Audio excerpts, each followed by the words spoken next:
నమస్కారం. లైవ్ షోకి స్వాగతం. ముందుగా అతిథుల పరిచయం. శ్రీ ఇంద్రనీల్ గారు, ప్రముఖ విశ్లేషకులు, రాజకీయ ఎన్నికల వ్యూహకర్త. శ్రీ మల్లాది విష్ణు గారు, వైఎస్ఆర్ కాంగ్రెస్ పార్టీ సీనియర్ నేత, శాసనసభ మాజీ సభ్యులు, ప్రణాళికాభివృద్ధి సంఘం మాజీ ఉపాధ్యక్షులు. ముందుగా కొన్ని వీడియోలు చూద్దాం. చిన్నగా వచ్చి షోలో చెప్తుంది, అన్న ఈడ ఎన్టీఆర్ అభిమానులు ఉండ్రు, ఈడ ఎన్టీఆర్ విగ్రహం పెట్టాలని. తెలుగు రాష్ట్రాలలో ఎన్టీఆర్ అభిమానులు కానోళ్ళు ఎవరైనా ఉంటారా? ఎన్టీఆర్ విగ్రహం అమీర్పేట మైత్రివనంలో పెడతంటే వద్దనే దుర్మార్గుడు ఎవడన్నా ఉంటాడా? ఉంటే ఆ దుర్మార్గులను మూసిలేసి బొంద పెడదాం. అమీర్పేట చౌరస్తలో పెద్ద ఆయన ఎన్టీఆర్ విగ్రహం పెట్టుకుందాం. పెట్టుడు కాదు, నేనే వస్తా, నేనే ముఖ్యమంత్రిగా పెద్ద ఆయన ఎన్టీఆర్ విగ్రహాన్ని ఆవిష్కరించే బాధ్యత నాది.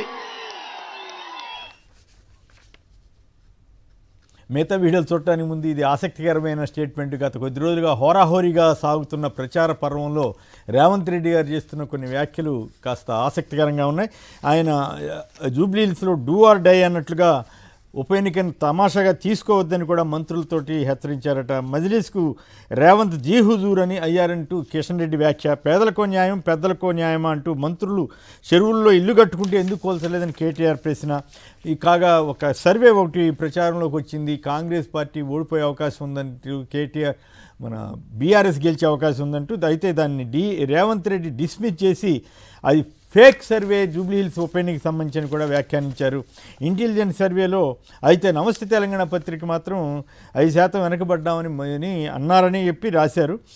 7 మంత్రుల మెడపై కత్తి కూడా పెట్టారని రాశారు. నిజంగానే ఈ ఆసక్తికరమైన అంశం ఏంటంటే, రేవంత్ రెడ్డి గారు ఎన్టీఆర్ విగ్రహాన్ని పెడతానని ఈ సందర్భంలో ప్రకటించడం అనేది ఒక గమ్మత్తు అనిపిస్తూ ఉంది. సో దాని మీద మీ కామెంట్ ఏమిటి ఇంద్రనీల్?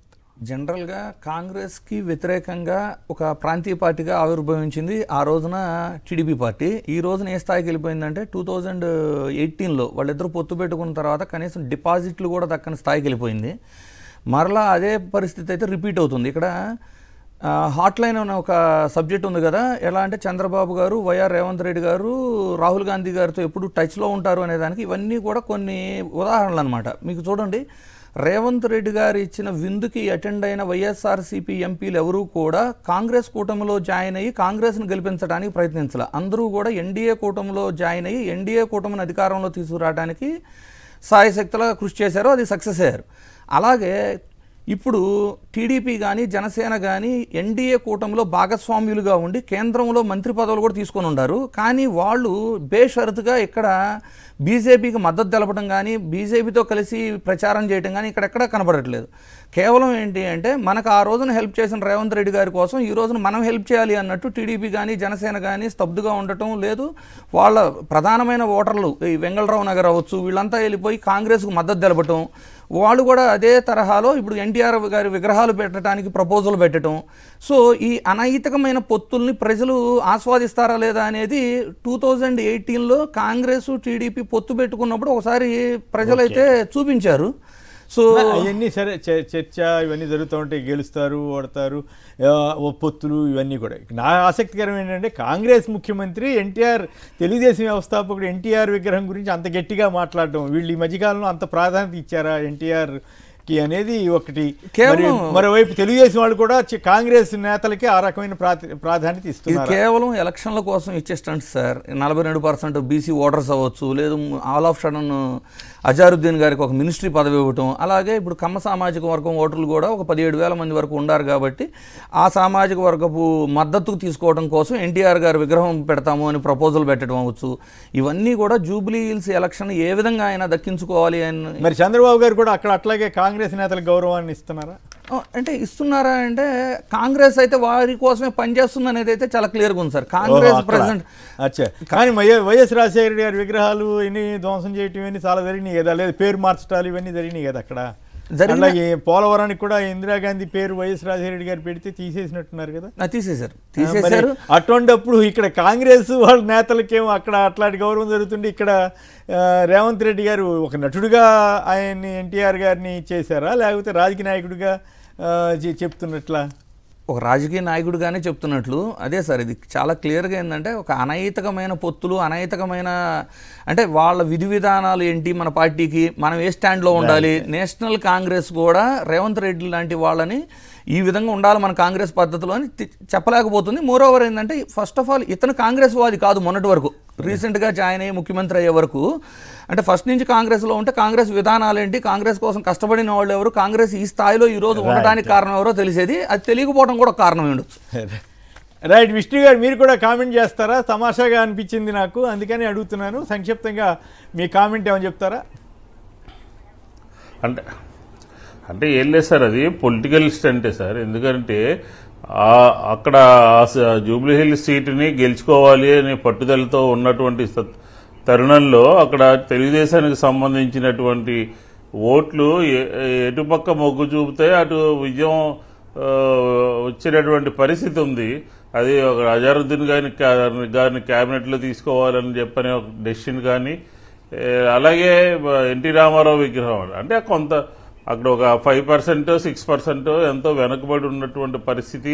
ఖచ్చితంగా కాంగ్రెస్ సీటు కాకపోయినప్పటికీ కూడా అక్కడ చనిపోయినటువంటి సింపతి ఉన్నటువంటి తరుణంలో ఒక క్లీన్ కంటెస్ట్ జరుగుతున్నటువంటి సందర్భంలో కొంతమంది ఓటర్లకి తటస్థంగా ఉండేటటువంటి వాళ్ళు ఎటుపక్క వేయాలో మొగ్గు చూపకుండా అలా ఆలోచన చేస్తున్నటువంటి కొంతమంది ఓటర్లని ఎన్టీ రామారావు గారి పేరు చెప్పి తెలుగుదేశానికి సంబంధించినటువంటి ఓటర్లని కాంగ్రెస్ పార్టీ అక్కడ తీసుకోవాలి, మళ్లించాలి అని చెప్పని ఒక ఆలోచనతో మాట్లాడినటువంటి మాట ఇది. అంతే తప్ప కాంగ్రెస్ పార్టీకి బద్ధశత్రువుగా ఉన్నటువంటి ఎన్టీ రామారావు గారు కుక్కమూతి పిందెలు కాంగ్రెస్ వాళ్ళు అని చెప్పినటువంటి ఎన్టీ రామారావు గారు ఒక చిన్న దీని కింద వాడినటువంటి ఇదే తప్ప ఒక విధానపరమైనటువంటి ఒక ఆలోచనతోనో ఒక దీంతోనో చేసినటువంటిది కాదని చెప్పని నేనైతే భావిస్తున్నాను. రైట్. నిజంగా అంత అభిమానం ఉంటే ఈ నేలలో ఎన్నిసార్లు ఎన్టీఆర్ ఘాట్ని కాంగ్రెస్ నేతలు సందర్శించారు, ఏమి కదా, ఎన్నిసార్లు నివాళులర్పించారు, ఇటువంటివి కూడా చర్చకు వస్తాయి. రాజకీయంగా మరి అడ్వాంటేజ్ కోసం రేవంత్ రెడ్డి గారు తన తంటాలు తాను పడుతున్నట్లుగా అనుకోవచ్చు. ఇక మిగతా వీడియోలు చూద్దాం. చెప్పులు తీసుకుని కొడతాను లేదుగా, అది గవర్నమెంట్కి అగైనెస్ట్ అంటే ఎర్రి స్వామి ఇప్పుడు ఈ పోలీసులు ఇంట్రాగేషన్ చేశారు కదా,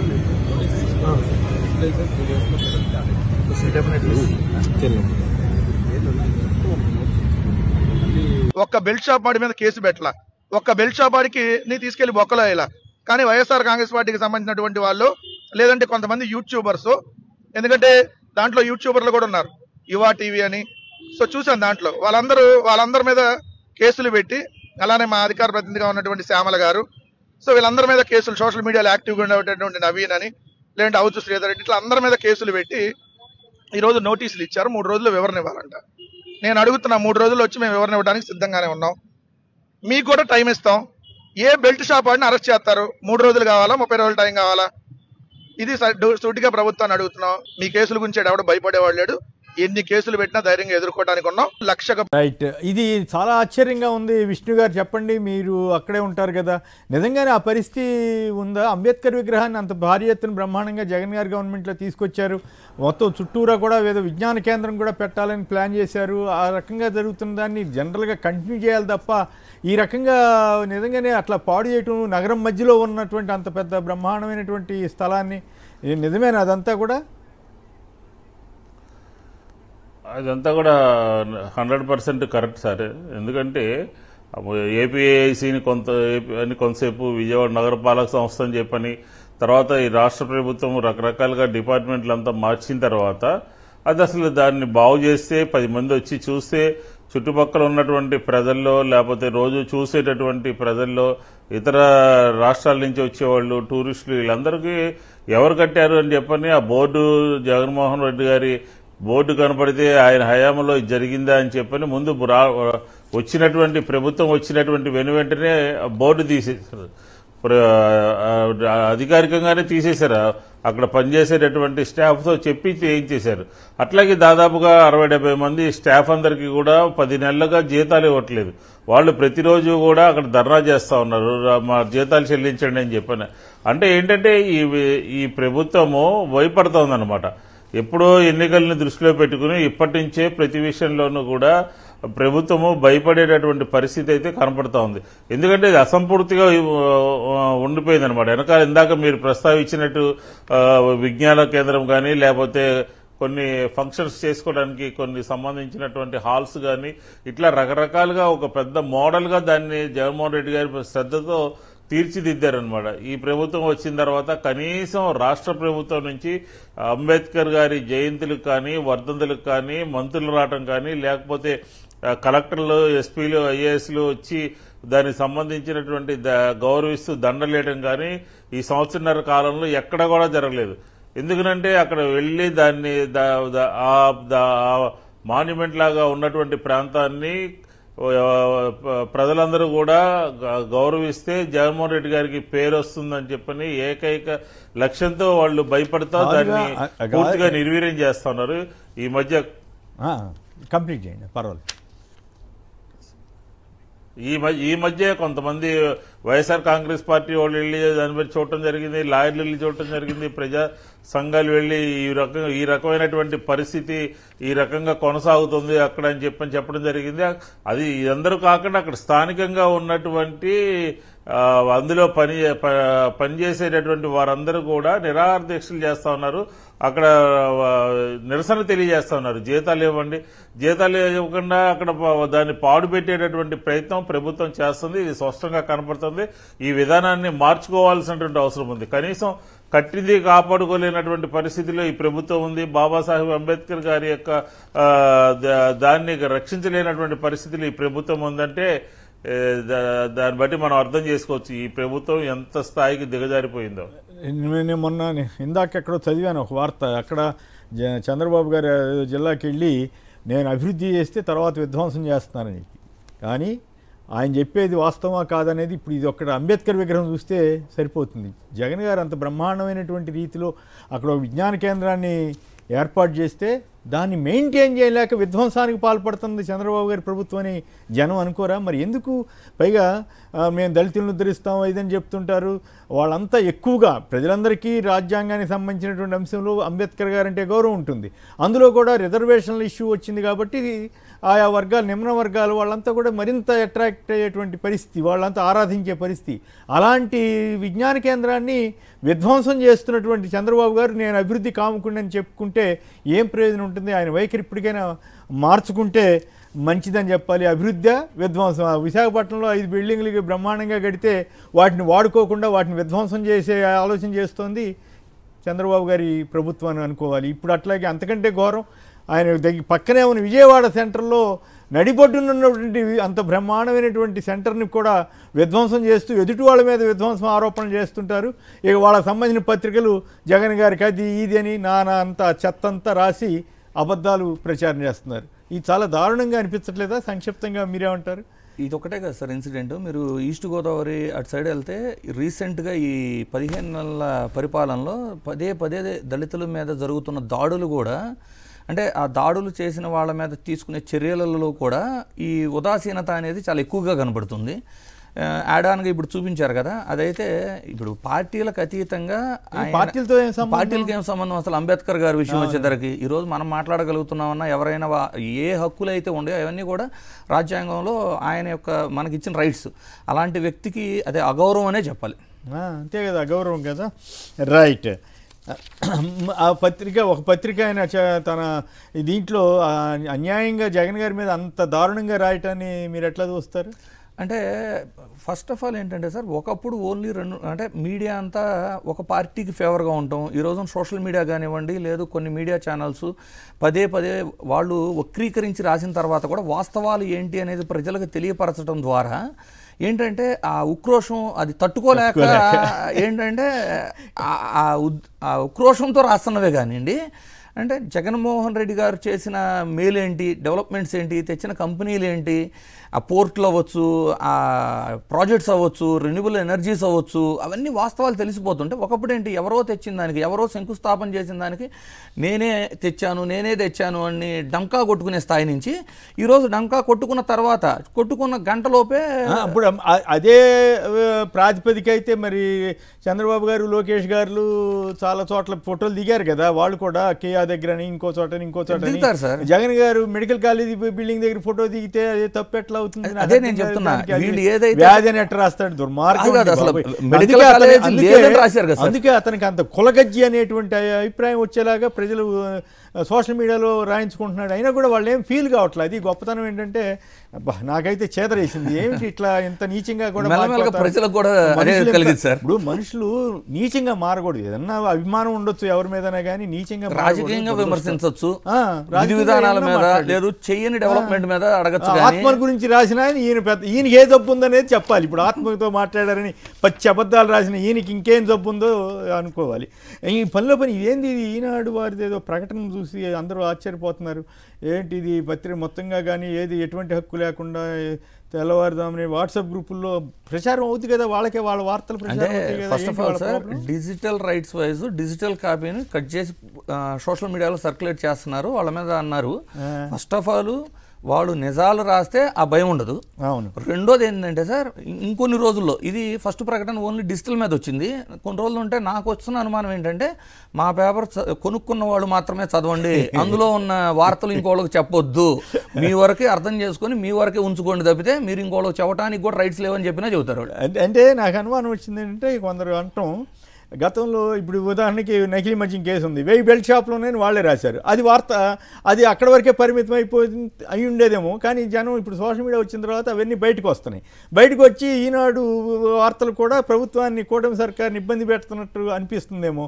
అందుకని దాన్ని కవర్ చేయడానికి ఏమన్నా ఇట్లా వాస్తవం అదే ఏంటంటే ఈనాడు పేపర్లోనే రాసిన దాన్ని మీరు ఎలా ఖండిస్తారు అని పదే పదే ప్రశ్నించడం వలన వాళ్ళకి ఇబ్బందికరంగా మారింది. అదే వాళ్ళు చెప్పిన నిజాన్ని ఇంకెవరికి చెప్పకూడదు, మీరు మీలోనే దాచుకోండి.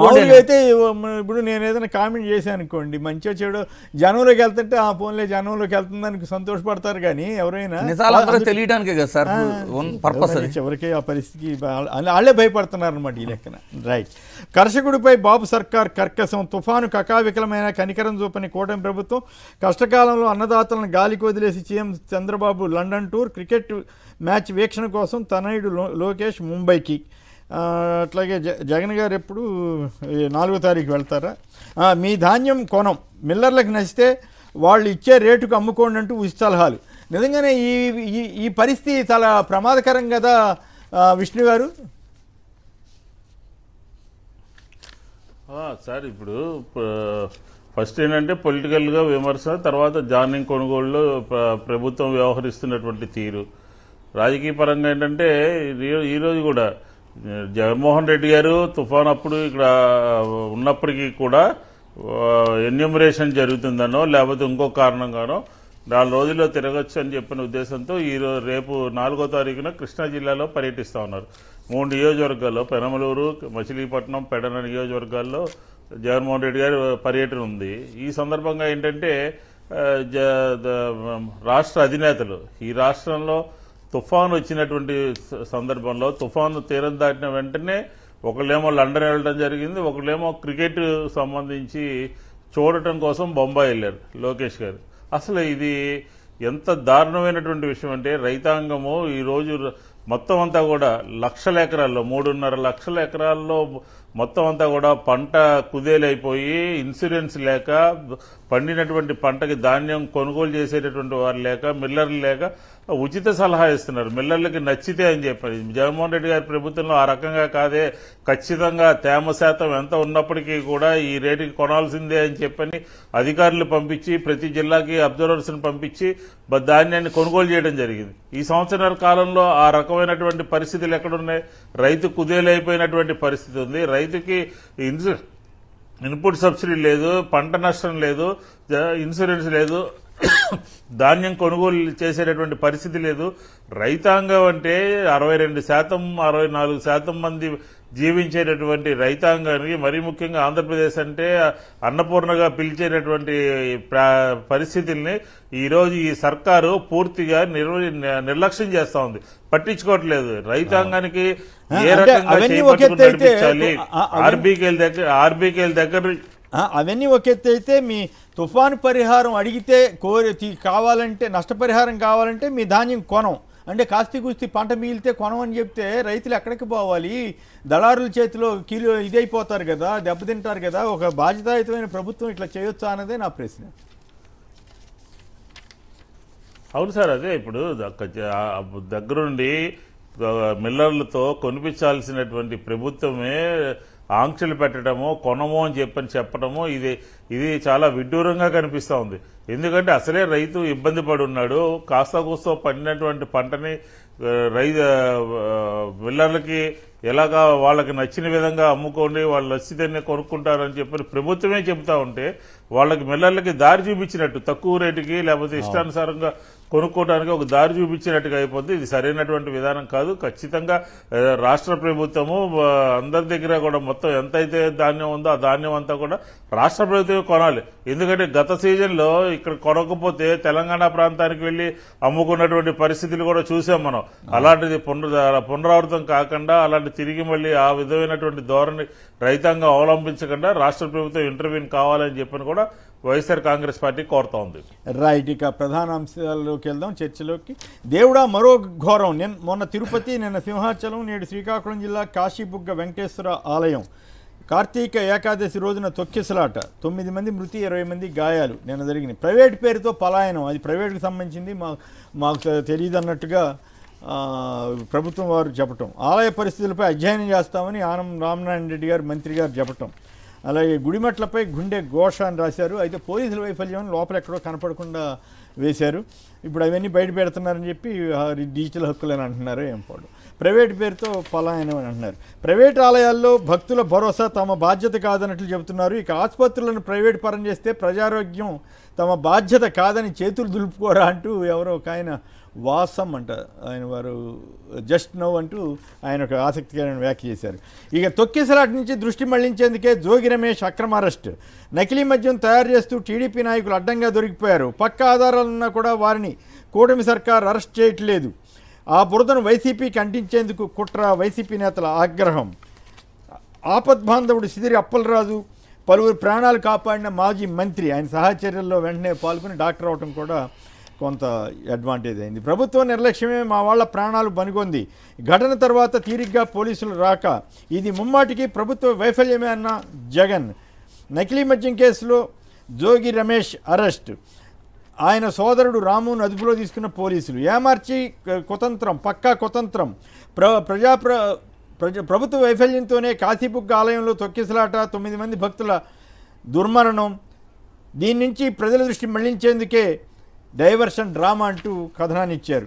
జోగి అరెస్ట్ ముమ్మాటికి అక్రమేనన్న జగన్. అలాగే ఇక ఎల్లో మీడియాలో రాసుకున్న కొన్ని వార్తలు ఇవి చదవచ్చు కదా, వీటికేం ఇబ్బంది లేదు కదా. ఒక్క ఆధారం లేదని సాక్షి చెప్తే ఆధారాలు దొరికాయని చెప్పి ఎల్లో మీడియా రాసుకుంటుంది. చాలా విచిత్రమైనది ఏంటంటే ఒక్కో జోగి రమేష్కు ఒక్కో విడతలో 3 నుంచి 5 లక్షలు ఇచ్చారు. ఆ డబ్బు ఎక్కడిచ్చారండి? ఫెర్రీ దగ్గర తీసుకెళ్ళి ఇచ్చారు. వీళ్ళిద్దరు కలిసి మాట్లాడుకుంటారు, ఇళ్లలో కలుస్తారు, ఎప్పటి నుంచో పార్ట్నర్స్. కానీ వాళ్ళ షేర్ పంచుకునేది మాత్రం పబ్లిక్గా ఫెర్రీ ఘాట్ దగ్గరకు వెళ్ళి వేరే సాక్షులు చూస్తుండగా తీసుకున్నారంట. అంటే ఇవన్నీ కూడా ఆధారం దొరకలే వీళ్ళకి. ఎవిడెన్స్, ప్రాపర్ ఎవిడెన్స్ లేక ఫ్యాబ్రికేటెడ్ ఎవిడెన్సెస్ క్రియేట్ చేసి కొంతమంది సాక్షులు సృష్టించి, అంతే కదా. అంటే ఈ రోజుల్లో అంటే వాళ్ళిద్దరూ ఎప్పటి నుంచో పరిచయం ఉంది, ఒక ప్రాంతం వాళ్ళే, కలిసి చేస్తున్నారని రాశారు. కలిసి చేస్తూ ఇళ్లలో కలుస్తున్నారు అనేది కూడా రాసి ఒక డబ్బులు తీసుకునే వ్యవహారం మాత్రం ఫెర్రీ ఘాట్ దగ్గరికి వెళ్ళి అందరూ చూస్తుండగా తీసుకున్నారా సార్? ఎంత అంటే పిల్లలకు కూడా అర్థమైపోయింది.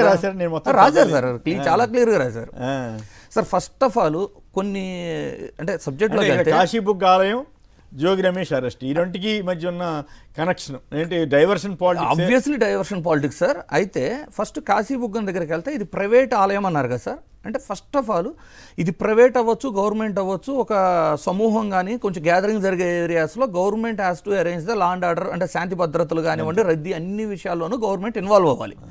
అయితే ఈ విధంగా నేనేమంటున్నానంటే ఒక క్రిస్మస్ రోజు అవ్వచ్చు, ఒక రంజాన్ రోజు అవ్వచ్చు, ప్రభుత్వం బాధ్యతగా అంత సెక్యూరిటీ అరేంజ్ చేస్తున్నప్పుడు ఒక చర్చి కావచ్చు, ఒక మసీదు కావచ్చు, భారతదేశంలో ఏవి కూడా గవర్నమెంట్ తరపున ఏమీ లేవు సార్. ఓన్లీ దేవాలయాలు ఎండోన్మెంట్ శాఖలో మాత్రమే ఉన్నాయి.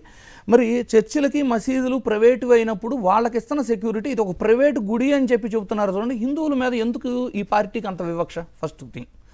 రెండోది ఏంటి అంటే ప్రైవేట్ది అని చెప్పేటప్పుడు ప్రైవేట్ది మాకు ప్రాపర్ ఇన్ఫర్మేషన్ లేదు, సమాచారం లేక ఇదంతా జరిగిపోయింది అంటున్నారు. పర్మిషన్ లేకుండా కాదు కాదు, అసలు ఒకవేళ ఈ ఇన్సిడెంట్లో సమాచారం లేదు అనుకుందాము, ఒక తిరుమల దేవస్థానం తరపున తిరుపతిలో జరిగిన తొక్కిసలాట అవ్వచ్చు, లేదా సింహాచలం గోడ కూలిన సందర్భం అవ్వచ్చు, ఈ రెండు ప్రభుత్వ ఆధ్వర్యంలో పోలీసుల సమక్షంలో మంత్రులు 2-3 రోజుల నుంచి ముందస్తు జాగ్రత్తలు పర్యవేక్షిస్తూ ప్రతి సంవత్సరం జరిగే కార్యక్రమంలో కూడా జరిగితే, ఇది ఒకవేళ సమాచారం లేదు అంటే సమాచారం ఉన్నప్పుడు మీరు ఇంకెంత సీరియస్ యాక్షన్స్ తీసుకోవాలి వాళ్ళ మీద.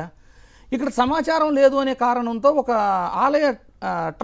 ఆలయ కమిటీ ఒక చైర్మన్ మీద కేసు పెట్టి మీరు చేస్తున్నప్పుడు, మరి ఆ 2 ఇన్సిడెంట్స్లోనూ ఆలయ కమిటీ చైర్మన్ల మీద కానివ్వండి, అక్కడ బాధ్యతారహితంగా అంటే ఎవరిది ఈ అసమర్థ పాలన, నిర్లక్ష్య ధోరణి, లేదు అంటారా పర్యవేక్షణ లోపాలు, నాణ్యత లేని కట్టడాలు, ఇవన్నీ కూడా నేనేమంటానంటే ఒక ప్రకృతి విలయమో, ఒక సునామీ వచ్చింది, ఒక కరోనా లాంటివి అసహజమైన వ్యాధులు వచ్చినప్పుడు ప్రపంచమే కకలావికలమైపోయింది. అలాంటి ఇన్సిడెంట్స్ కాదు కదా, జస్ట్ హ్యూమన్ ఎర్రర్, అంటే నిర్లక్ష్యం వలన జరిగిన మానవ తప్పిదాల వలన జరిగిన మరణాలు ఇవన్నీ కూడా.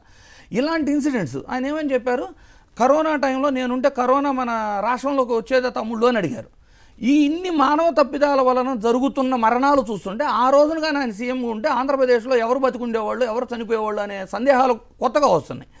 ఈ ఇన్సిడెంట్స్లో కూడా చూడండి, ఇప్పుడు ఏదైతే ఒక కల్తీ లడ్డు వ్యవహారం అని కేవలం రాజకీయ ఆరోపణ కోసం తీసుకొని హిందువుల మనోభావాలను దెబ్బతీయాలని చూశారో, ఆ తర్వాత నుంచి మీరు తీసుకుంటే కేవలం విష్ణు ఆలయాల్లోనే రిపీటెడ్గా జరుగుతున్నాయి.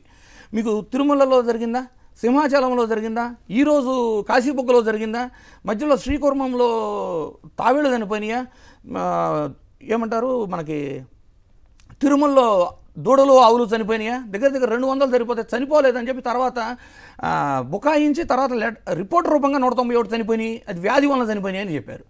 నిన్నటికి మొన్న చిన్న తిరుమలలో చనిపోయినాయా, ఇలా కూర్మంలో జరిపినాయా, కోదండరాముడి విగ్రహానికి జరిగినవి కానివ్వండి, లేదు తిరుమలలో జరుగుతున్న అపచారాలు కానివ్వండి, చెప్పులు వేసుకొని గుళ్ళోకి రావటాలు, లేదు బళ్ళారి ఎమ్మెల్యే వచ్చి ఫోటోషూట్లు చేసుకోవటాలు తిరుమలలో, ఇలాంటి అపచారాలు పదే జరుగుతుంటే ఇవన్నీ ఎప్పటి నుంచి జరుగుతున్నాయి? లేని ఒక నిందని కేవలం రాజకీయం కోసం ఒక తిరుమల లడ్డు వ్యవహారం తీసుకొని వీళ్ళు అపచారం చేశారు కాబట్టే ఇవన్నీ రిపీటెడ్గా జరుగుతున్నాయని హిందూ సంఘాలన్నీ గట్టిగా నమ్ముతున్నాయి సార్ ఈ రోజున. అయితే సో హిందూ సంఘాల సెంటిమెంట్ అనమాట. సో వాళ్ళు అంతకుముందు సెంటిమెంట్ రాజకీయాలు చేశారు కాబట్టి ఇప్పుడు ఆ సెంటిమెంట్ ఇప్పుడు వాళ్ళకి కొడుతుంది అంతకుముందు మనం చూసాం కదా, జగన్ గారి టైంలో ఎంత సెంటిమెంట్ రాజకీయం రాజేసింది. ఇప్పుడు అదే వాళ్ళకి న్యాచురల్గా ఎదుటి వాళ్ళు వాడుకుంటారుగా. ఇప్పుడు చూడండి సార్, ఇన్ని ఇన్సిడెంట్స్ ఇప్పుడు నేను సరదాగా చెప్తేనే, సరదా అంటే మీరు గుర్తొచ్చినవి చెప్తేనే మీకు ఒక 10 ఇన్సిడెంట్స్ దాకా చెప్పేశాను, ఇంకా చాలా ఉన్నాయి. ఇన్ని ఇన్సిడెంట్స్ జరిగితే మీకు ఆ దేవాదాయ శాఖ మంత్రి గారిని ఇంతవరకు వివరణ కోరటం జరిగిందా ప్రభుత్వం? వాళ్ళు వచ్చి ప్రతిసారి ఎంత నిర్లక్ష్య ధోరణితో మాట్లాడుతున్నారు. ఆలయ కమిటీ చైర్మన్లు అవ్వచ్చు, లేదు దేవాదాయ శాఖ వాళ్ళు అవ్వచ్చు, ఇది ప్రైవేట్ కూడా అంటారు, లేకపోతేనేమో మనుషులు అన్న తర్వాత చనిపోరా ఎల్లకాలం బతుకుంటారా అంటారు, వ్యాధులు వస్తే చావు అవులు అంటారు. అంటే ఇదంతా నిర్లక్ష్య ధోరణి, అహంకార భావము, అంటే హిందువుల పట్ల ఇది ఒక వివక్షగా చూడాల్సిన అవసరం అయితే ఉందని చెప్తా సార్. అంటే అట్లా హిందువుల పట్ల వాళ్ళు అసలు హిందూ పార్టీ మాది, హిందువులను మరి ఎక్కడ భగవద్గీత అంటే ఒక టీటీడీ బోర్డు మెంబర్లో కేసులు ఉన్న వ్యక్తి ఉంటారు, ఒక టీటీడీ బోర్డు మెంబర్ ఏమో భగవద్గీత గురించే అనుచిత వ్యాఖ్యలు చేస్తారు. వారి నుంచి కూడా వివరణ కోరకుండా కేవలం ఏంటంటే ఏంటి సార్ విత్డ్రా ఏ విధంగా చేసుకున్నారు? ఎవరి మనోభావాలన్నా దెబ్బతినుంటే కావాలంటే వాళ్ళకి సారీ చెప్తా, అన్కండిషనల్ గా సారీ, నేను ఒక తప్పు చేశాను, పొరపాటు జరిగిపోయింది, అన్కండిషనల్ గా సారీ చెప్తున్నానని కూడా చెప్పలేదు కదా హిందువులకి. ఓహో, అట్లా కూడా ఉందా? రైట్, విష్ణు గారు ముందు దీని గురించి మాట్లాడి తర్వాత జోగి రమేష్ గారి ఇష్యూకి వెళ్దాం. ఈ ఆలయ వ్యవహారంలో ఆలయ తొక్కిసలాట తప్పు ప్రైవేటుదా ప్రభుత్వానిదా? ఇంకా అదృష్టవశాత్తు వైసీపీ వాళ్ళ మీద ఎవరి మీద ఇంకా వేయలేదు కదా. ఓకే, దయచేసి చెప్పండి సార్. ఇప్పుడు ఈ గత ప్రభుత్వంలో అంటే వైఎస్ఆర్ కాంగ్రెస్ పార్టీ ప్రభుత్వంలో, మా ప్రభుత్వంలో ఎక్కడ ఏ చిన్న విషయం జరిగినా కూడా దాన్ని తీసుకెళ్లి ప్రభుత్వంలో ఉన్నటువంటి పెద్దలే ఈ రకంగా చేస్తున్నారు అని చెప్పడము, అలాగే తిరుపతి దేవస్థానం మీద సిలువ పెట్టించారని చెప్పి ఒక దుష్ప్రచారం చేయటము, ఇదంతా కూడా ఏంటంటే ఉద్దేశపూర్వకంగా గత ప్రభుత్వంలో జరిగింది. కానీ ఇప్పుడు మనం చూసాం వైకుంఠ ఏకాదశి రోజున చనిపోయిన దగ్గర నుంచి వరుసగా అన్ని దేవాలయాల్లో కూడా సీరియస్గా జరుగుతుంటా వస్తున్నాయి. వైఎస్ఆర్ కాంగ్రెస్ పార్టీ ప్రభుత్వం మీద ఒత్తిడి తీసుకొస్తుంది, విమర్శిస్తుంది. అనేక సందర్భాల్లో ఇది సరైనటువంటి పరిపాలన కాదు అని చెప్పినప్పటికీ కూడా ఎక్కడా కూడా సరి చేసుకున్నటువంటి పాపన పోలేదు. ఎందుకంటే సింహాచలం కానీ, కాశీనారాయణ క్షేత్రంలో జరిగినటువంటి సంఘటనలు కానీ, గోశాలలో ఆవుల యొక్క మరణాలు కానీ, సింహాచలంలో జరిగినటువంటి మృతుల విషయం కానివ్వండి, ఇప్పుడు లేటెస్ట్గా కాశీబుగ్గ వెంకటేశ్వర స్వామి ఆలయంలో తొక్కిసలాట జరిగి చనిపోయినటువంటి పరిస్థితి. పోలీసు యంత్రాంగం ఏం చేయాలండి? ఆ పోలీస్ స్టేషన్ పరిధిలో కార్తీక మాసంలో శనివారం పూట ఏకాదశి రోజున ఏ రకంగా గుళ్ళకి ప్రజలు వస్తారు, వాళ్ళకి కావాల్సినటువంటి భద్రత ఏంటి, వాళ్ళకి కావాల్సినటువంటి సౌకర్యాలు ఏంటని చెప్పని ఎండోమెంట్స్, ప్రైవేట్ అయినా ఎండోమెంట్స్ డిపార్ట్మెంట్ అయినా ప్రభుత్వం యొక్క బాధ్యత. పూర్తిగా నిర్లక్ష్యంతో ఉండి పోలీసు యంత్రాంగం అక్కడ పట్టించుకోకపోవడం మూలంగా, అక్కడ వచ్చినటువంటి క్రౌడ్ని రెగ్యులేట్ చేయకపోవడం మూలంగా ఈ సంఘటన జరిగింది అనేది మనకి చూసిన తర్వాత స్పష్టంగా అర్థమవుతుంది. అక్కడేమో పోలీసులు పెట్టకుండా, అక్కడేమో పోలీసుల యొక్క భద్రతని భక్తులకి కల్పించకుండా నిన్న ఉదయము 5:30 ఆ ప్రాంతంలో, 4:30 ఆ ప్రాంతంలో ఒక 100 మంది 200 మంది పోలీసులు ఒక ఇంటికి, జోగి రమేష్ ఇంటికి వెళ్లారనమాట. అంటే ఏంటి, రాత్రంతా కూడా ఫోర్స్నంతా కూడా తీసుకుని వచ్చి పొలిటికల్గా ఒక వ్యక్తి మీద, ఒక పార్టీకి సంబంధించినటువంటి లీడర్ మీద కక్ష సాధింపు కోసం ఒక 150 మంది పోలీసుల్ని ఒక చోట ఉపయోగించారు. అదే కాశీబుగ్గ క్షేత్రంలో ప్రజల యొక్క, భక్తుల యొక్క ప్రాణాలని కాపాడటంలో పోలీసులు పూర్తిగా నిర్లక్ష్యం వహించి అక్కడ మాకెవరు సమాచారం ఇవ్వలేదని చెప్తున్నారు. ఇదే ఈ రాష్ట్రంలో పోలీసు యంత్రాంగం కానీ, ఈ రాష్ట్రంలో ప్రభుత్వం కానీ జరుగుతున్నటువంటి, వ్యవహరిస్తున్నటువంటి తీరు ఇది అని చెప్పి మనకు స్పష్టంగా అర్థమవుతుంది. కాబట్టి హిందూ దేవాలయాల్లో వరుసనే అన్ని సంఘటనలు జరుగుతున్నప్పటికీ కూడా ఈ ప్రభుత్వము పట్టించుకోవట్లేదు. నిన్న రామనారాయణ రెడ్డి గారు అక్కడ ఎండోమెంట్స్ మినిస్టర్ గారు పోయి ఫస్ట్ జరిగినటువంటి సందర్భంలో ఫస్ట్ రియాక్షన్ ఏం చెప్పాలి, దురదృష్టకరం, దీని మీద చర్యలు తీసుకుంటాం, భవిష్యత్తులో జరగకుండా చూస్తూ ఉంటారు. భవిష్యత్తులో అంటే వైకుంఠ ఏకాదశి దగ్గర నుంచి కూడా సంవత్సర కాలంలో జరుగుతున్నాయి కదా, ఎక్కడ కూడా ప్రభుత్వం సీరియస్ గా తీసుకోలేదు కదా, ఎందుకని మీరు తేలిగ్గా తీసుకుంటున్నారు? పైగా ప్రైవేట్ కూడా అని చెప్పని తప్పించుకునేటటువంటి ప్రయత్నం చేస్తా ఉన్నారు. పైగా ఎండోమెంట్స్ సంబంధించినటువంటి ల్యాండ్స్ నిన్నగాక మొన్న 2 రోజుల క్రితం ఒక జీవో ఇష్యూ చేశారు. నగరాల్లో ఉన్నటువంటి దేవాలయాలకు సంబంధించినటువంటి భూముల్ని కారు చౌకగా ఎవరికైనా సరే ఇచ్చుకునేటటువంటి అధికారము ప్రభుత్వానికి కట్టబెట్టుకునేటటువంటి విధంగా జీవో తీసుకొచ్చారు. అంటే అసలు ఏం జరుగుతుంది ఆంధ్రప్రదేశ్లో? ఎన్నిసార్లు చెప్పినా, ప్రతిపక్షం చెప్పినా, ప్రజా సంఘాలు చెప్పినా, హిందూ సంఘాలు చెప్పినా కాశీబుగ్గ లాంటి సంఘటనలు జరుగుతూనే ఉండాలి, భక్తులు చనిపోతూ ఉండాలా? ఏదైనా మాట్లాడితే రాజకీయం అని చెప్పని మాట్లాడతారు. ప్రభుత్వానికి ఒక ఇంటెలిజెన్స్ కానీ, ప్రభుత్వానికి ఒక బాధ్యత కానీ లేదా అని చెప్పిన వైఎస్ఆర్ కాంగ్రెస్ పార్టీ ప్రశ్నిస్తూ ఉంది. ఖచ్చితంగా వీళ్ళు మాట్లాడుతున్నటువంటి, వ్యవహరిస్తున్నటువంటి తీరు అధికారుల్ని భుజాన వేసుకోవటం మూలంగానే వైకుంఠ ఏకాదశిలో తిరుపతిలో జరిగిపోతే అక్కడ కొంతమంది అధికారులు బాధ్యులు చేసి వెనువెంటనే తీసుకొచ్చి మళ్లీ ఫోకల్లో 3 నెలలు 4 నెలల్లోనే తీసుకొచ్చి అర్బన్లో, తిరుపతి అర్బన్లో ఎస్పీగా మళ్లీ ఆ సంఘటనకు బాధ్యులైనటువంటి వాళ్ళని కొనసాగించబట్టి, అలాగే అక్కడ సింహాచలంలో ఒక కమిటీ వేశారు. ఆ కమిటీలో కూడా కొంతమంది అధికారుల మీద చర్యలు తీసుకోకుండా ఉండబట్టి ఉదాసీన వైఖరితో ఎండోమెంట్స్ డిపార్ట్మెంట్ కానీ, పోలీసు యంత్రాంగం కానీ ఉదాసీన వైఖరి వ్యవహరిస్తున్న మూలంగానే ఇలాంటి సంఘటనలు, భక్తుల యొక్క మరణాలు ఆంధ్రప్రదేశ్లో దేవాలయాల్లో సంభవిస్తున్నాయని చెప్పని క్లియర్ గా చెప్పచ్చు. ఆ గుడికి జనాలు వస్తారు, పర్వడి దినాల్లో భక్తులు వస్తారు అని చెప్పనే ఉద్దేశంతో ఆ పోలీస్ స్టేషన్ సంబంధించినటువంటి వారి మీద యాక్షన్ తీసుకోవాలి కదా.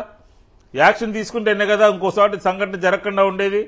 కాబట్టి అలాంటివన్నీ పునరావృతం అవుతున్నాయంటే ప్రభుత్వ యంత్రాంగాన్ని వాళ్ళకి కావాల్సినటువంటి రాజకీయ వైరం ఉన్నటువంటి వాళ్ళ మీద ఉపయోగిస్తున్నారు తప్ప ప్రజల గురించి పట్టించుకోవట్లేదు అని చెప్పి ఈ సంఘటన ద్వారా మనకి స్పష్టంగా అర్థమవుతుంది. రైట్. ఆ పాండా గారేమో ముందేమో నేను పోలీసులకు చెప్పానన్నారండి, తర్వాత మళ్ళీ నేను చెప్పలేదని చెప్పారని ప్రచారం. అతను చెప్పినా చెప్పకపోయినా ఇంటెలిజెన్స్ ఉండాలి, అక్కడ చిత్తశుద్ధి ఉండాలి ప్రభుత్వం. 12 ఎకరాల్లో కట్టిన సంఘటన జరిగిన తర్వాత వాళ్ళు ఇచ్చే స్టేట్మెంట్స్ ఎంత నిర్లక్ష్య ధోరణితో ఉన్నాయి అనేది కూడా ప్రజలు చూస్తున్నారు సార్. అయితే ఇందాలు అడిగారు కదా జోగి రమేష్ గారి కేసు గురించి, మళ్ళీ వద్దాం దాని నుంచి బ్రేక్ తర్వాత. సాయి మోహన్ గారు చెన్నై నుంచి. సాయి మోహన్ గారు నమస్కారం, మాట్లాడండి సంక్షిప్తంగా. నమస్కారం సార్. నమస్కారం సార్, నేను దీని నైతిక బాధ్యత వహిస్తూ మన గృహమంత్రి గారు అలాగే దేవాదాయ శాఖ ఇద్దరు రాజీనామా చేయాలని నేను డిమాండ్ చేస్తున్నాను సార్.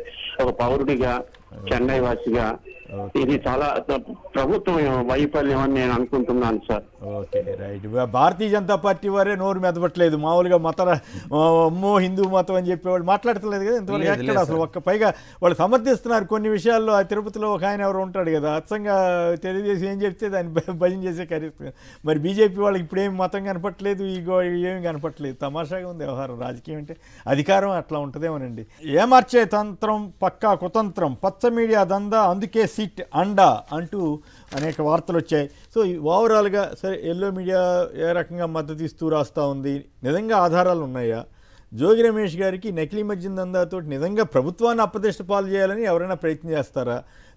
ఏదో 4 డబ్బులు సంపాదించుకుంటున్నారని చేసుకోవడానికంటే అది వేరే విషయం. అది మొదట అనకుండా ఇప్పుడు అనేసరికి ఇప్పుడు డబ్బులు యాంగిల్ ఎందుకు తీసుకొచ్చారు? అప్పుడేమో అప్రతిష్ట తేవడానికి అన్నారు, ఇప్పుడేమో డబ్బులు యాంగిల్ తీసుకొస్తున్నారు. ఇవన్నీ కన్ఫ్యూజన్గా, కాంట్రాడిక్టరీగా, లేదా ఇంకోవైపు జయచంద్రారెడ్డి వాళ్ళ జోలికే వెళ్ళటం లేదు. ఏమిటి అసలు ఇది? ఫస్ట్ ఆఫ్ ఆల్ సార్, ఇది 40 లక్షల ఓట్లు, ఇది మద్యం సేవించే వాళ్ళ ఓట్లు 40 లక్షల ఓటర్లు ఉన్నారు అనేది ఒక అంచనా. ఓకే. సో ఆ ఓట్ల ఆధారంగానే మనం అధికారంలోకి వచ్చాము, నాసిరకం మద్యాన్ని సప్లై చేశారు వైఎస్ఆర్సీపీ అని పదే ఆరోపణలు చేయడం వల్ల అధికారంలోకి వచ్చాము. ఎలక్షన్ మేనిఫెస్టోలో రాశారు, నాణ్యమైన మద్యం, మంది అనారోగ్యానికి గురయ్యారు, 30,000 మంది చనిపోయారు ఆ రోజుల్లోని రాసి, అదొక అబద్ధ ప్రచారం. తర్వాత ఒక్కళ్ళు కూడా చనిపోలేదని రీసెంట్గా నేషనల్ ఒక రిపోర్ట్ కూడా వచ్చింది. నకిలీ అన్న పదం వాడితే వెంటనే తీసుకెళ్లి కేసులు పెడుతున్నారు ఇప్పుడు. అయితే సార్, ఇక్కడ నేనేమంటానంటే, టీడీపీ గవర్నమెంట్ వచ్చిన తర్వాత, కొత్త మద్యం పాలసీ తీసుకొచ్చిన తర్వాత అవలంబించిన విధానాలు ప్రజెంట్ ఎప్పుడైతే ఈ నకిలీ కల్తీ మద్యాలు బయటపడ్డాయో, పడ్డ తర్వాత వచ్చిన విమర్శలు వాటిని తట్టుకోవడానికి, అంటే వాళ్ళు ఒక డిఫెన్స్ మోడ్లోకి వెళ్ళిపోయి, ఈ 40 లక్షల ఓటర్లు నాణ్యమైన మద్యం ఇస్తా అని చెప్పాము, నాణ్యమైన మద్యం నుంచి నాసిరకం మద్యం దాకా మనం చేరుకున్నాం కాబట్టి ఈ ఓటర్లు మనతో ఉండరేమో అనే ఒక అభద్రతా భావంకి వచ్చిన తర్వాత వాళ్ళు తీసుకున్న ఫస్ట్ స్టెప్ ఏంటంటే, మళ్ళీ క్యూఆర్ కోడ్ని ఇంట్రడ్యూస్ చేశారు. అంటే బాటిల్ మీద ఉన్న క్యూఆర్ కోడ్ని మనం స్కాన్ చేస్తే అది నకిలీ మద్యమా లేదు ప్రభుత్వంలో ఎక్కడ ఎక్సైజ్ డిపో నుంచి వచ్చింది, ఎక్కడ తయారైంది, ఆ డీటెయిల్స్ వస్తాయి కదా.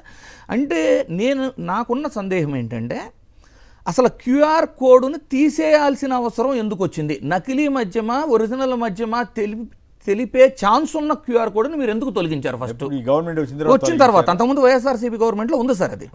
సో కొత్త మద్యం పాలసీ వచ్చిన తర్వాత మీరు క్యూఆర్ కోడ్ని ఏ ఉద్దేశంతో తొలగించారు? నకిలీ మద్యంని ఇంట్రడ్యూస్ చేయాలన్న ఉద్దేశం ప్రభుత్వానికి ఉందా అనేది ఒక అనుమానం.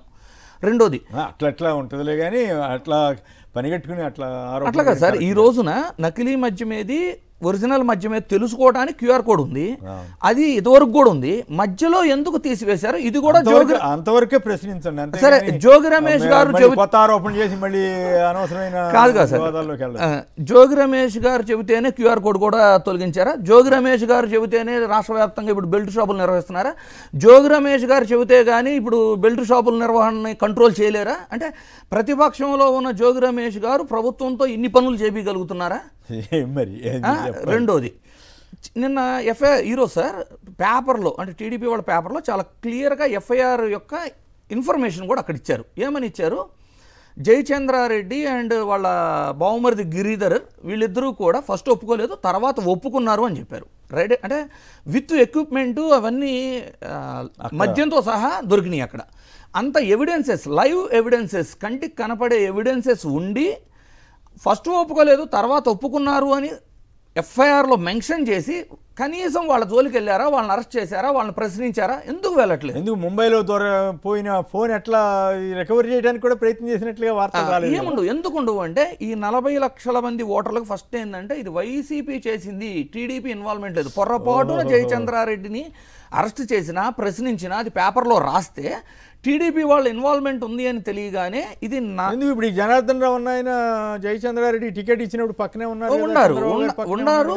ఆయన ఎలా చూపిస్తారంటే జస్ట్ వ్యాపారవేత్త, అటు ఉండారు ఇటు ఉండారు అని పోర్ట్రేట్ చేయడానికి ఒక అవకాశం ఉంది. జయచంద్రారెడ్డిని అలా చూపించడానికి అవకాశం పోటీ చేసి ఉండారు కాబట్టి టీడీపీలో చేయడానికి అవకాశం లేదు. కాబట్టి ఇది టీడీపీ మీద మచ్చబడకుండా మొత్తం వైఎస్ఆర్సీపీ మీదకి డైవర్ట్ చేయాలి అనేది. ఇప్పుడు కేవలం డైవర్షన్ పాలిటిక్స్. మన భగవద్గీత మీద అనుచిత వ్యాఖ్యలు, హిందూ సంఘాల నుంచి వచ్చిన హెచ్చరికలు అవ్వచ్చు, ఆందోళనలు, వ్యతిరేకతలు ఇమీడియట్గా ఏమంటారు లడ్డు కల్తీ విషయంలో అప్పన్నను అరెస్ట్ చేయటం, అప్పన్నను అరెస్ట్ చేసి కూడా వాళ్ళు మెన్షన్ చేసిన పేపర్ స్టేట్మెంట్లు ఇవన్నీ చూస్తే ఇప్పుడు లేటెస్ట్గా ఫస్ట్ ఏం చేశారు, లడ్డు వ్యవహారంలో వచ్చిన దాంట్లో కల్తీ అన్నారు, అది రిజెక్ట్ అయిపోయింది, అవన్నీ ప్రజలకు అర్థమైపోయింది.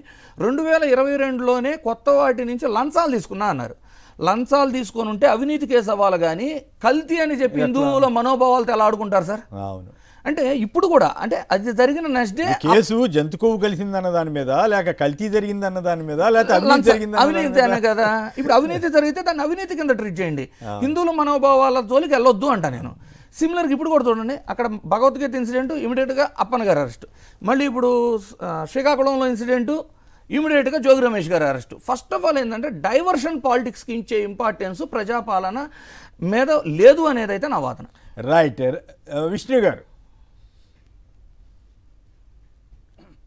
సార్, రాష్ట్రంలో ప్రభుత్వం మారిన తర్వాత తెలుగుదేశం ప్రభుత్వం ఏం చేసిందంటే వైఎస్ఆర్ కాంగ్రెస్ పార్టీ మీద మద్యం కుంభకోణం అని చెప్పని ఒక పెద్ద బండరాయిని వైఎస్ఆర్ కాంగ్రెస్ పార్టీ మీద వేసి కక్ష సాధింపు ధోరణిలో జగన్మోహన్ రెడ్డి గారి చుట్టూ ఉండేటటువంటి వాళ్ళందరినీ, ఎంపీని, కొంత రకరకాల అందరినీ కూడా అరెస్ట్ చేసి ఒక ప్రజలకి ఒక ఇది చూపించింది అనమాట.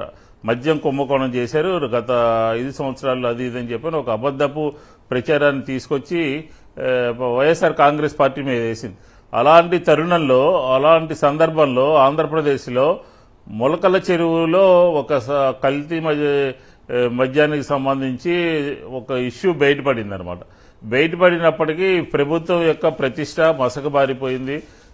తెలుగుదేశం నాయకులు అందులో భాగస్వాములుగా ఉన్నటువంటి సందర్భంలో అక్కడ ఆంధ్రప్రదేశ్లో ఇలాంటి సంఘటనలు సంవత్సరన్నర కాలంలో రకరకాలైనటువంటి నియోజకవర్గాల్లో బయటపడినటువంటి ఇష్యూస్, ఫైనల్గా మొలకల చెరువులో జయచంద్రారెడ్డి అక్కడ ఉన్నటువంటి గ్యాంగ్ అంతా కూడా ఈ తీసుకున్నటువంటి నిర్ణయాల మీద తెలుగుదేశం పార్టీ ఉలిక్కిపడి అదే రోజు తర్వాత రోజు ఇబ్రహీంపట్నంలో ఒక డంపు బయటపడితే అక్కడికి జోగి రమేష్ పక్కన దగ్గరలో ఉండబట్టి వెళ్ళి అక్కడ దాని దగ్గరికి వెళ్ళి ప్రెస్ కాన్ఫరెన్స్ పెట్టాడు. అప్పుడు ఇది ఏం చేసిందంటే ఈ ప్రభుత్వంలో ఉన్నటువంటి పెద్దలందరూ ఏం చేశారంటే వాళ్ళ మీద జయచంద్రారెడ్డి అండ్ కంపెనీ మీద యాక్షన్ తీసుకోకుండా ఈ మొత్తం అంతా కూడా వైఎస్ఆర్ కాంగ్రెస్ పార్టీకి చుట్టాలి అని చెప్పని వైఎస్ఆర్ కాంగ్రెస్ పార్టీకి సంబంధించినటువంటి జోగి రమేష్ గారిని సెలెక్ట్ చేసుకుని జోగి రమేష్ గారే దీనికి అందరికీ కేంద్ర బిందువు అని చెప్పని ఈ ప్రభుత్వాన్ని అప్రతిష్ట పాలు చేయాలని, ఈ ప్రభుత్వం యొక్క ఇమేజ్ని డ్యామేజ్ చేయాలని చెప్పిన ఉద్దేశంతో జనార్దన్తో చేయించాడని చెప్పని మొట్టమొదటిగా కొంత లీకులన్నీ ఇచ్చారు. తర్వాత ఏమో ఇప్పుడు నిన్న ఫైనల్గా అరెస్ట్ చేసినటువంటి సందర్భంలో నిన్న ఉదయం 8 గంటలు తీసుకెళ్తే ఇతని మీద ఏ రకమైనటువంటి కేసుని పెట్టాలి అని చెప్పని కాగితాలు రాయటము చించేయటము చేసి రాత్రి 10 గంటల ప్రాంతంలో హాస్పిటల్ తీసుకెళ్లి కోర్టుకు తీసుకెళ్లారు. అంటే ఏది పడితే అది వేగ్గా అనమాట. నిన్న కోర్టులో జరిగిన ఆర్గ్యుమెంట్లు జరిగినప్పుడు సందర్భంలో కూడా 3 లక్షలు ఇచ్చారు, 2 లక్షలు ఇచ్చారు, లేకపోతే రోడ్డు మీద ఇచ్చారు, అక్కడ దీని దగ్గర ఇచ్చారు అని చెప్పని అసందర్భమైనటువంటి అంశాలన్నింటినీ కూడా జోగి రమేష్ గారి మీద పెట్టి కోర్టులో పెట్టడం జరిగింది. కోర్టులో కూడా ఈ ఎక్సైజ్ చట్టంలో ఉన్నటువంటి మొత్తం అన్ని సెక్షన్స్ వేసి అసలు ఏది అట్రాక్ట్ అవుతుంది, ఏ నేరం జరిగింది, అక్కడ ఏం జరిగింది అనే విషయాలన్నీ ఏమీ పరిగణలో తీసుకోకుండా ఉన్నటువంటి సెక్షన్స్ అన్ని వేసి బెయిల్ రాకుండా లోపలికి పంపించాలనే ఒక కుట్రతో కుతంత్రంతో మొత్తం ఈ వ్యవహారాన్ని వైఎస్ఆర్ కాంగ్రెస్ పార్టీకి చుట్టాలి అని చెప్పనే ఒక కార్యక్రమం తీసుకున్నారు తప్ప ఇక్కడ వైఎస్ఆర్ కాంగ్రెస్ పార్టీ కానీ జోగి రమేష్ కానీ సంబంధించినటువంటి అంశం ఈ మొత్తం ఎపిసోడ్లో ఎక్కడ కూడా లేనే లేదు అని చెప్తా ఉన్నాను. తెలుగుదేశానికి సంబంధించినటువంటి వాళ్ళే మొట్టమొదటిగా వాళ్ళు బయటపడి తెలుగుదేశం ప్రతిష్ట మసకబారిపోయినటువంటి సందర్భంలో వైఎస్ఆర్ కాంగ్రెస్ పార్టీకి ప్రభుత్వంలో లేనటువంటి సందర్భంలో 16 నెలలుగా మీరు ప్రభుత్వంలో ఉండి ఏ రకంగా ఇదంతా జరిగిందని చెప్పిన ప్రశ్న ఉత్పన్నం కావటం లేదండి. కాబట్టి ఇది పూర్తిగా వైఎస్ఆర్ కాంగ్రెస్ పార్టీని ఎదుర్కోలేక ప్రభుత్వంలో ఉండి చేసినటువంటి కార్యక్రమంగా స్పష్టంగా అర్థమవుతా ఉంది. సంబంధించినటువంటి ఎటువంటి ఆధారాలు విష్ణు గారు ఒక మేజర్ వార్త బ్రేకింగ్ వచ్చింది. అదే సార్ ఇప్పుడు నేను పెట్టినటువంటి కేసు అంతా కూడా అక్రమమైనటువంటి కేసు. తెలుగుదేశం మీద వచ్చినటువంటి తెలుగుదేశం భాగస్వామ్యం లేనటువంటి సందర్భంలో జోగి రమేష్ గారిని తెర మీద తీసుకొచ్చి ఈ కార్యక్రమం అంతా చేశారు. ఇది పూర్తిగా ఫాల్స్ కేసు అండి. ఇందులో ఎటువంటి ఆధారాలు కూడా లేవు అనేది స్పష్టంగా మనకు అంతా కూడా అర్థమవుతున్నట్టు. రైట్. ఇది డైవర్షన్ పాలిటిక్స్లో కాశీబొగ్గ డైవర్షన్ పాలిటిక్స్లో భాగంగానే ఇదంతా జరిగిందన్నది వైసీపీ స్పష్టమైనటువంటి అభియోగం, ఆరోపణ. ఇక ఇంద్రనీల్ గారు అలాగే మల్లాది విష్ణు గారు ఇద్దరికి కూడా ధన్యవాదాలు. ఇది నేటి చర్చా కార్యక్రమం. నమస్కారం.